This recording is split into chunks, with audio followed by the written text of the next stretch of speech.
Γεια σας. Κάτι που θα κάνουμε στην εκπαίδευση και αν μας το επιτρέπει ο χώρος θα έχουμε την εμπειρία. Είναι το παγωμένο μπάνιο. Γενικά στη Δύση βλέπουμε μια άνθηση αυτής της πρακτικής. Όμως είναι καλό να γνωρίζουμε πότε θα το κάνουμε αυτό. Δηλαδή θα το κάνουμε πριν την πρακτική, θα το κάνουμε μετά.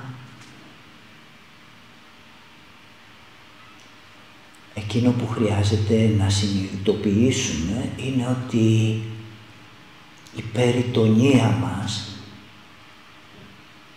αποτελείται κυρίως από κολαγόνο και ελαστίνη. Και το κολαγόνο για να εκταθεί, για να τετωθεί, για να μακρύνει, για να αποκτήσει ελαστικότητα, χρειάζεται θερμότητα. Έτσι είναι καλό να ξέρουμε πότε θα κάνουμε το ice bath. Ακόμη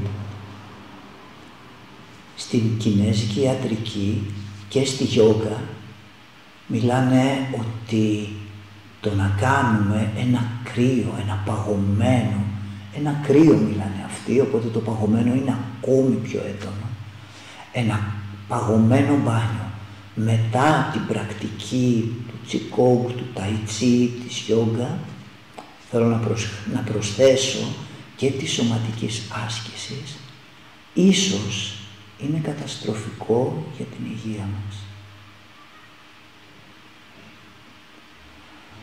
Έτσι, στην εκπαίδευση θα μιλήσουμε πώς κάνουμε ένα ice bath, πότε και τι υλικά είναι απαραίτητα για να ξεκινήσουμε το ice bath.